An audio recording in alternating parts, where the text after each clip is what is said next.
विधानसभा चुनावों के ठीक पहले भूपेश बघेल का नाम महादेव सट्टा ऐप के प्रमोटर से धन लेने वालों की लिस्ट में सामने आया। वैसे ही रायपुर से लेकर दिल्ली तक की सियासत में खलबली मच गई।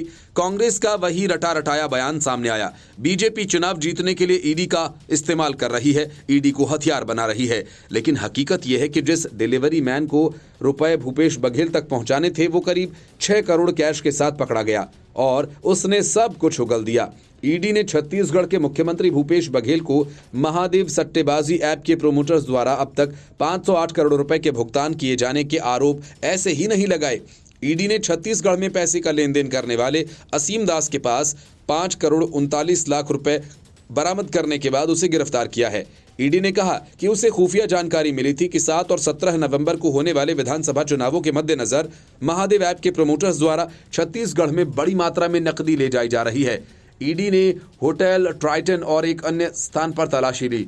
ईडी ने कहा कि ऐप के प्रवर्तकों ने विशेष रूप से सत्तारूढ़ कांग्रेस पार्टी के लिए चुनावी खर्चों के लिए बड़ी मात्रा में नकदी पहुंचाने को लेकर दास को कथित तौर पर दुबई से भेज दिया था। एजेंसी ने एक बयान में आरोप लगाया कि असीम दास ने स्वीकार किया कि महादेव ऐप के प्रवर्तकों ने जब्त की गई धनराशि छत्तीसगढ़ में आगामी चुनाव में होने वाले खर्चे के लिए एक नेता बघेल तक पहुंचाने की व्यवस्था की थी।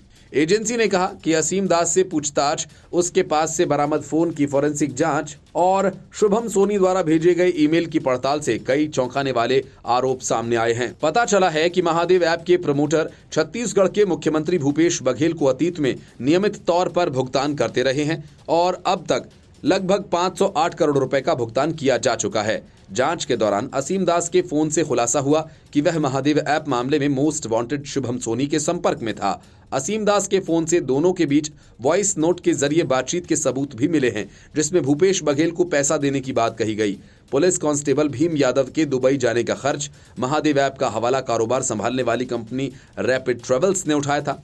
दास और पुलिस कांस्टेबल भीम यादव की हिरासत की मांग करते हुए अदालत में दायर अपने रिमांड आवेदन में ईडी ने कहा, बघेल पर लगे आरोपों की स्वतंत्र रूप से पुष्टि करने की आवश्यकता है। हिरासत अनुरोध के साथ दास के आईफोन से बरामद एक ऑडियो क्लिप की प्रति भी साझा की गई है, जिसमें सोनी को विशेष रूप से असीम दास को छत्तीसगढ़ के आगामी चुनावों में खर्च के लिए बघेल को धन की आपूर्ति करने के लिए तत्काल रायपुर जाने के लिए कहते हुए सुना जा सकता है।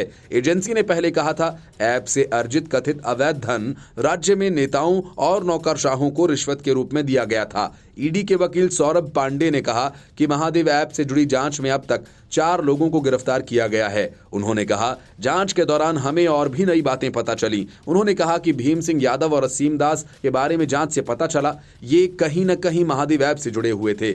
ईडी के वकील ने कहा कि भीम सिंह यादव 3 बार दुबई गया और महादेव ऐप का जो मुख्य कार्यकर्ता है उनसे मुलाकात करके जो पैसा है उसे राजनेताओं के साथ और भी कई जगह पर ट्रांसफर करने की भूमिका थी।